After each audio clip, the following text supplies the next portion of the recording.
24/7 in Florida. I mean, this is something that's very, very important. So we were very cognizant of that. We've actually, as difficult as it is with a lot of the stuff going on with the national economy, and we have made a positive impact, and our freight and the stuff coming in to the ports in Florida, I mean, is up significantly since we engaged in this last year. And so we're proud of that. We also, last year in particular, well, when I became governor, I said, we need to do better on workforce education.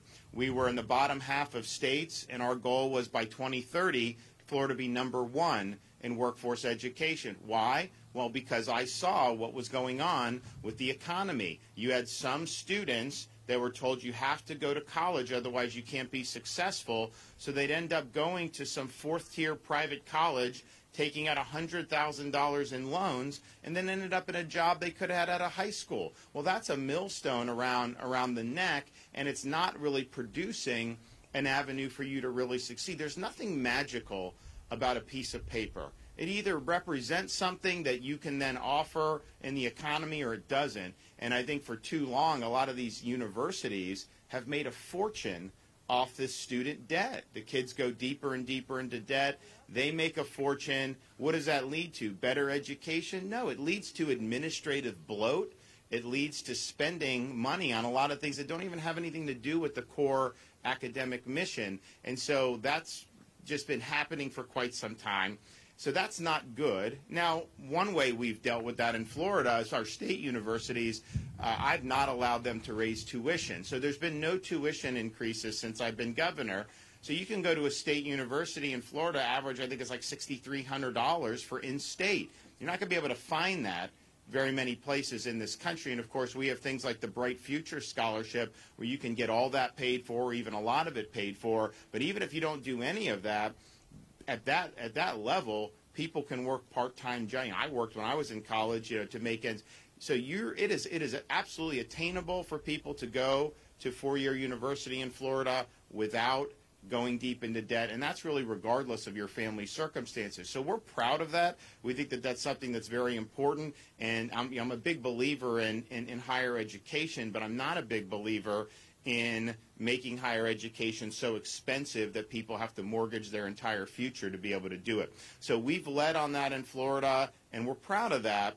But I also just understand, if you look at the economy, there's a lot of demand for traditional skilled trades and other things that require different types of training than maybe what you would get at the university. Not everybody is going to be coding or involved in tech or some of this other stuff. There's nothing wrong with that if that's what you want to do. But the idea that traditional occupations are somehow not going to be necessary because of technology, that's not true. I mean, you need to be able to bring goods to market. You need to be able to do a lot of important things. So we launched our workforce initiative. We've been able to expand apprenticeships. We've been able to support our state colleges, and we've encouraged both the high schools with the school districts and the state colleges to be working very closely with businesses in their community so that they're training people in ways that are going to be very much in demand in those communities. And you see it in different parts. Obviously, Northwest Florida, I mean, you've got great footprints with military and some of those. You see similar things like on the Space Coast of Florida with the space industry and how people can go right in for high school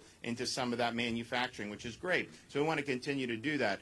The commercial driver's license was something that we saw as needed to be addressed in Florida. When I became governor, the state of Florida, through all of our different training programs, was producing about 800 new commercial drivers a year, which was not adequate for what we needed. So we launched really a significant initiative last year. We were doing things. We did stuff Northwest Florida State College with the mechanics, the diesel mechanics, to be able to help, because that's a key part of it, but also the people getting the driver's license. We've done that around the state. And so we've now we went from about 800 a year to over 2,000 a year up till today.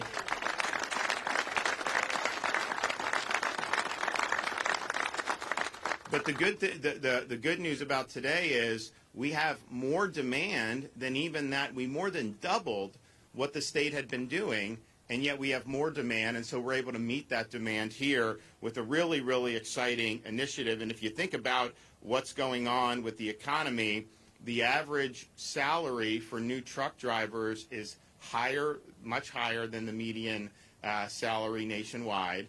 And you have some companies like Walmart that are doing six figures right off the start for people that are driving trucks. And so we think it's something that offers great opportunity for people in the state of Florida to be able to earn a really solid income.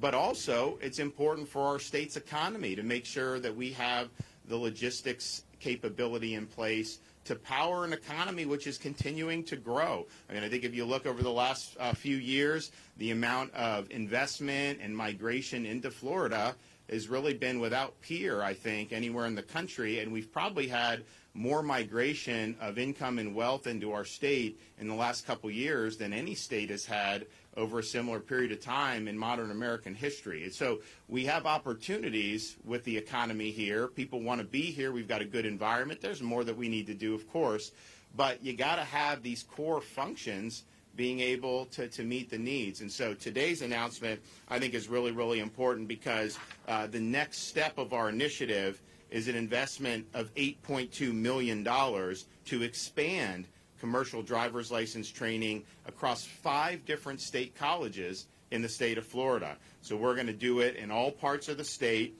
We're going to have Broward College down in southeast Florida is going to get $2.6 million. They will do 250 additional students a year.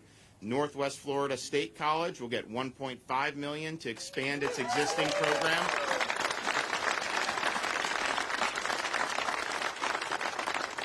And so with that money, they will be able to train an additional 250 students per year. Valencia College down in Central Florida will get $1.3 million to train an additional 200 students a year. Daytona State College in Volusia County will get $1.3 million to train an additional 200 students per year. And then the State College of Florida will receive over $1 million to expand its existing program to 300 students a year. And so this is something that is going to make a huge impact on opportunity. We're happy that there was a great response to what we've already done. We're happy that there's a lot of people that see the value in pursuing this line of work. And we're happy we were able to expand up to this point, but we have an opportunity to do better. So we are doing that today.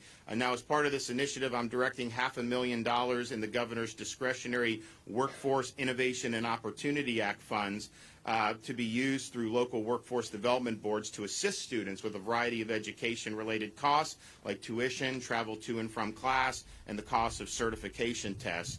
When you combine this announcement with our previous CDL awards going back to October of 2021, just in the last 2 years, we've been able to expand by over 2,500. So we're now going to have almost 3,500 students that we're going to be able to produce every year in the state of Florida. We were under 1,000 before we did this.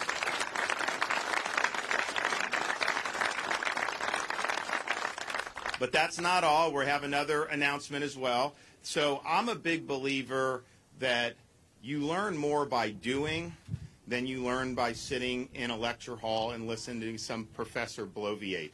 I think it's true. And I think people are finding that all sectors of the economy, including the corporate world, they get these college graduates and they're like, okay, they don't really know anything about anything we're doing, so they've got to train them as well. And so the best way to learn is to do. And so I'm a big believer in apprenticeships. And we've been able to expand apprenticeships dramatically over the last 2.5 years.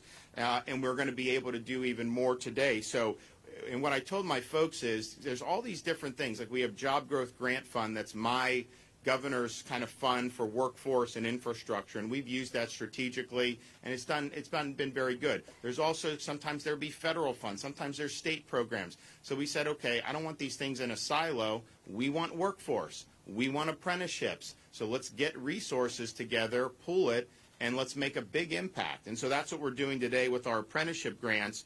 We're going to be awarding almost $12 million to start or expand 40 registered apprenticeship and pre-apprenticeship programs. So this funding is through a variety of sources, including Florida's DOE's Pathways to Career and Opportunities grant.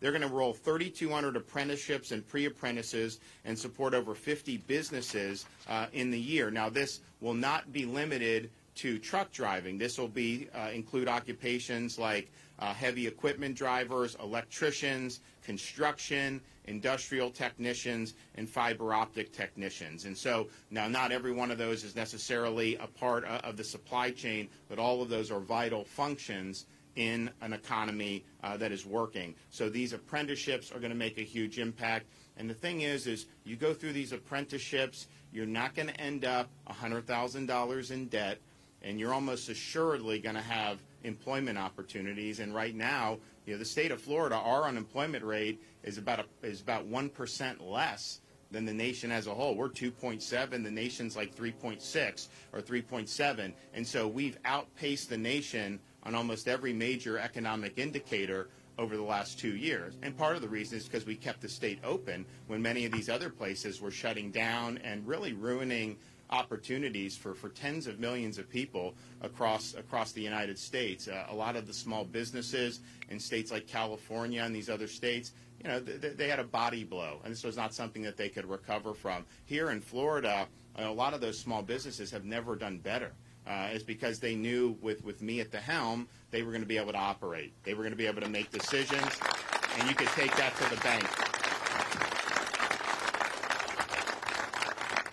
And also playing into that is the fact that we made sure that we had the schools open when many of the places locked them out for so long and really damaged opportunities for so many young people. And, a lot of the politicians that would lock down schools and keep kids out, they would all usually send their own kids to in-person education, maybe a private tutor, maybe a private school. So the burden really fell on lower and middle-income families, a lot of working-class single moms, for example. What are you going to do? You got to make money to put food on the table, and yet you're saying your kid is not going to be able to go to school. So it was really, really bad decisions that were made, I think, throughout this country. And I think one of the reasons why we've done much better is because we were kind of a refuge of sanity when the world was going crazy with all this stuff, and especially in Northwest Florida.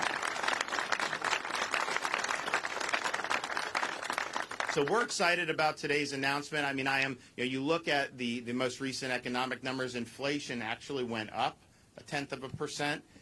From people thought it was going to go down, because what's happened is China is still locking down incredibly, just brutal lockdowns. So the world demand for oil and energy is a little artificially lower than I think what it would be. So that actually brought the inflation numbers down. But even with that, you still had an increase overall because food is going up tremendously, healthcare, all these different things. And, it's a result of when you go in and you print trillions of dollars, of course, and while you're printing trillions of dollars and inflating the currency, you're restricting production and supply of key things like energy, kneecapping the energy industry. Of course, you're going to get inflation when you combine that toxic brew of policies. And so what is their response, and what are they trying to do to quote, reduce inflation? They pass a bill that they're calling the Inflation Reduction Act,